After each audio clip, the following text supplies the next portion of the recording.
Tive que ser sincero em meu coração e pedir a Deus que corrija minhas convicções erradas. Na série A Escatologia de David Daniels, você viu que eu levei 18 anos para ser convencido de que o amilenismo está errado.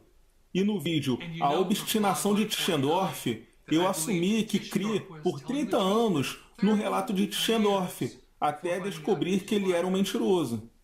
Terei até que corrigir as reedições de alguns dos meus livros por conta disso. Como pode ver, eu realmente falei sério quando implorei a Deus para me mostrar a verdade. Afinal de contas, existe uma Septuaginta antes de Cristo? Ao longo do tempo, muitos afirmaram que Jesus e seus apóstolos leram a Septuaginta, o Antigo Testamento grego. Eles dizem que, se Jesus e seus apóstolos confiaram na Septuaginta, nós devemos fazer o mesmo. Porém, a Septuaginta inclui também os apócrifos, onde encontramos coisas como rezas ou penitências pelos mortos, purgatório, apologia ao suicídio, um anjo de Deus ensinando magia, enfim, pretendo falar mais sobre isso em outro vídeo. E você pode ler um pouco a respeito no capítulo 15 do meu livro, intitulado Por que eles mudaram a Bíblia. Além disso, a Septuaginta grega é a base da Vulgata Latina Católica Romana. Trata-se de uma questão muito importante, de modo que, se estivesse errado sobre ela, eu teria apenas de fazer mais uma mudança dentre tantas que já fiz em minha fé. Eu prometi a Deus que estaria disposto a mudar sempre que descobrisse estar errado. Por isso defendi o texto tradicional nos últimos 17 anos, em detrimento de minha formação acadêmica no seminário teológico. Então vamos lidar com o problema de forma honesta. Existe alguma prova de que a Septuaginta é AC? Para terem uma ideia, eu chequei 2 ou 3 vezes minha pesquisa sobre o tema. Qual a melhor evidência de que existe uma Septuaginta AC? Há uma montanha de evidências ou só um montinho? Se ainda não o fez, você pode dar uma pausa no vídeo agora e aumentar o tamanho da tela, pois aqui vamos nós. Oi, eu sou o David Daniels, da TIC Publications. Primeiro, eu tive de encontrar a melhor evidência disponível. Sabe, não há muitas edições da Septuaginta por aí. As 2 principais estão aqui comigo. Uma é a Septuaginta de Lancelot Brenton, de 1851, que ele supôs ter sido baseada nos códices vaticanos e alexandrinos. A outra é a Septuaginta de Ralphus Hanhart, de 1935, porém atualizada em 2006, com base em sinaídicos, vaticanos e alexandrinos. Há também um pedaço da Exapla, que são os 6 Antigos Testamentos divididos em colunas por Orígenes entre os anos 230 e 240. O único problema aqui é que nada disso é de antes de Cristo. É tudo DC. Apenas um único documento alega contar a história do surgimento da Septuaginta. Se chama Carta de Aristeia.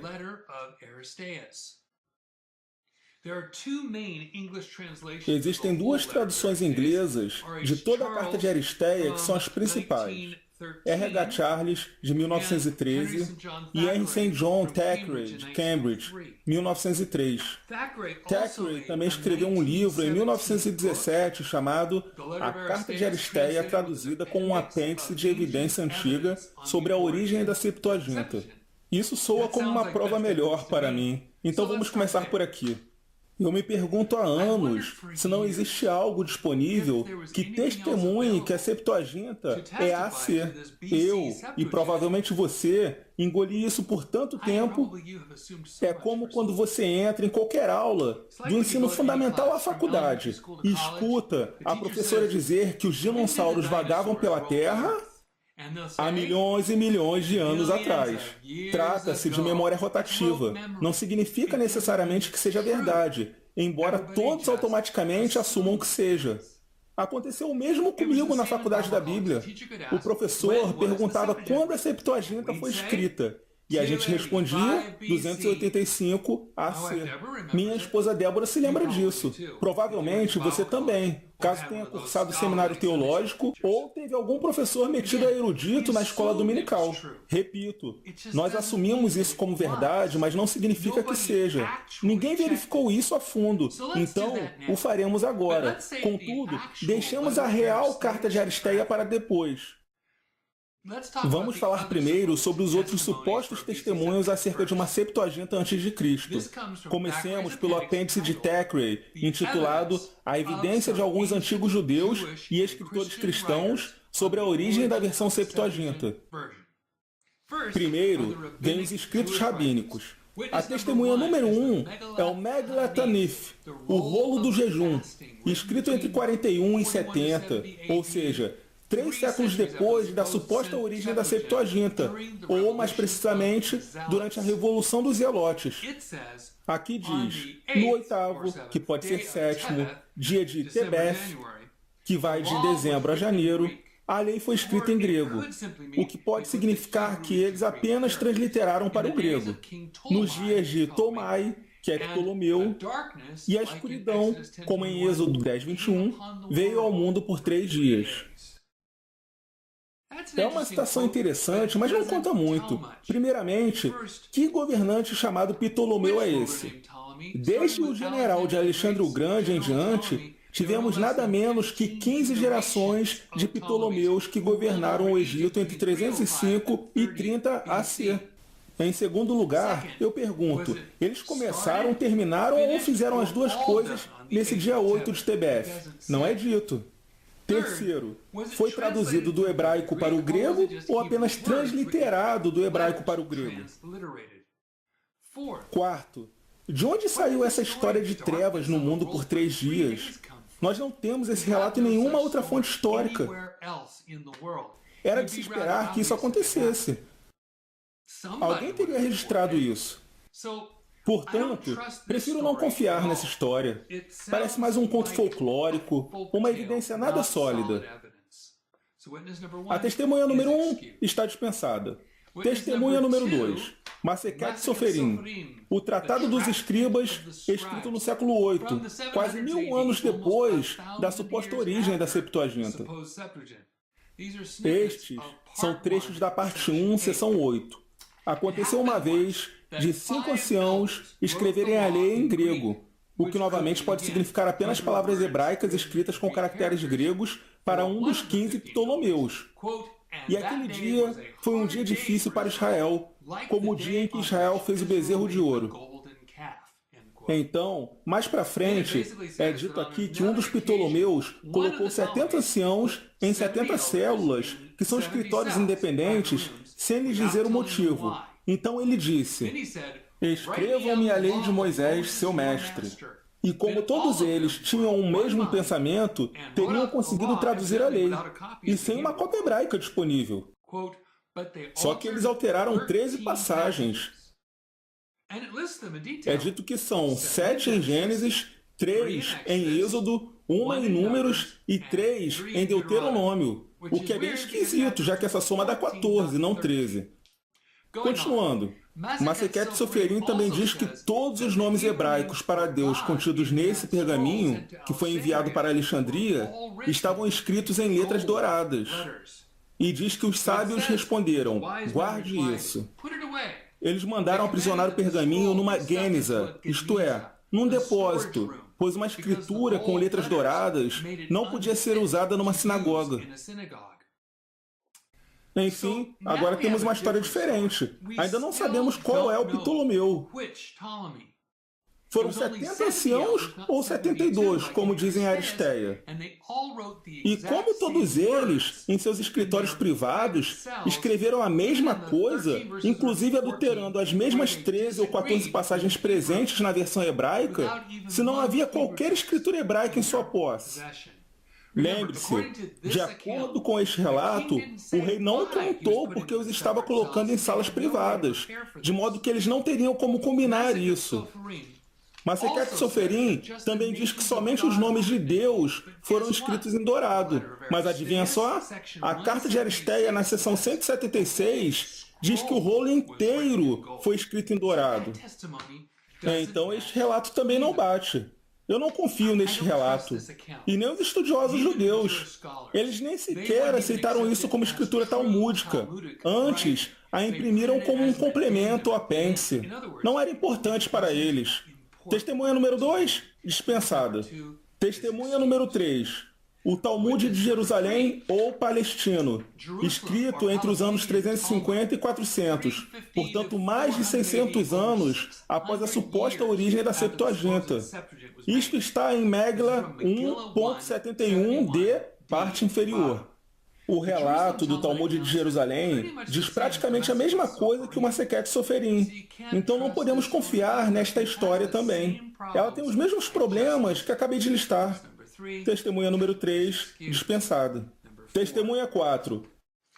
Talmud babilônico ou Talmud Bavli, de 449 d.C., quase 800 anos depois da suposta origem da Septuaginta. É de Megla 9.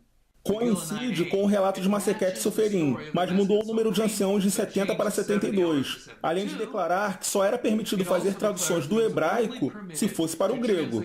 Em nenhum outro idioma era permitido. E há também algumas outras peculiaridades nesse Talmud, porém irrelevantes. Ele mudou apenas uma parte da suposta história da Septuaginta. E, exceto por isso, apresenta as mesmas incoerências das outras testemunhas. Testemunha número 4, dispensada.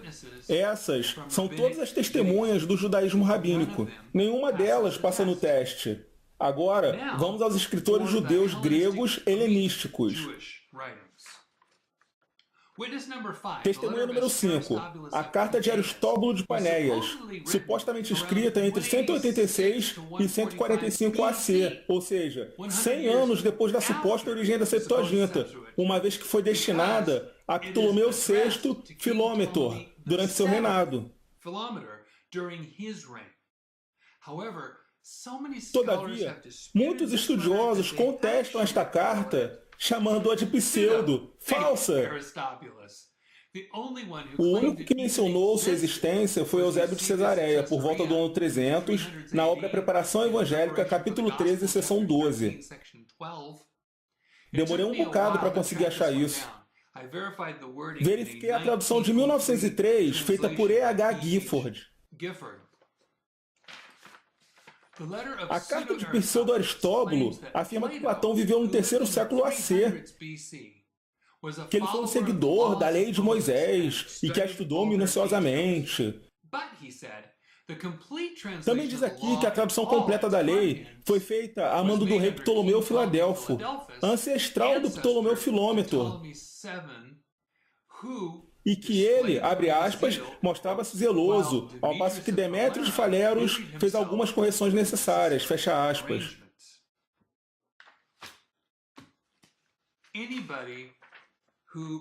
Quem lê Platão sabe muito bem que Platão não segue a lei de Moisés. Isso é simplesmente falso. E o fato de tantos estudiosos não crerem de jeito nenhum na autenticidade deste documento praticamente já mata a questão. Além disso, só encontramos esta carta nos escritos do ano 300 de Eusébio, pois ele tinha interesse pessoal em promover Orígenes e seus apócrifos mentirosos. Em outras palavras, Eusébio se amparava na quinta coluna da Hexápla de Orígenes, que foi escrita onde ele morava, na Cesareia Marítima. E o mesmo Eusébio tornou-se um cãozinho do imperador Constantino. Testemunha número 5, dispensada. Testemunha número 6. Filo de Alexandria. Viveu entre 25 AC e 50 DC. Era um judeu helenista que morava em Alexandria, no Egito. Ele nasceu numa rica sociedade, tendo sido educado nas culturas grega, romana, egípcia e judaica. Ele cria que as escrituras não podem ser entendidas literalmente. Ele criou o método alegórico, isto é, não literal, de interpretação da Bíblia. Método esse, mais tarde, copiado por Orígenes. Filo disse que Deus é maravilhoso e complexo demais para que o aceitemos literalmente. Então, obviamente, Filo não podia aceitar também a literalidade das Escrituras. O relato de Filo sobre a Septuaginta é encontrado na obra intitulada Sobre a Vida de Moisés, parte 2, sessões de 5 a 7. Trata-se da citação mais completa até agora. Eis aqui alguns destaques.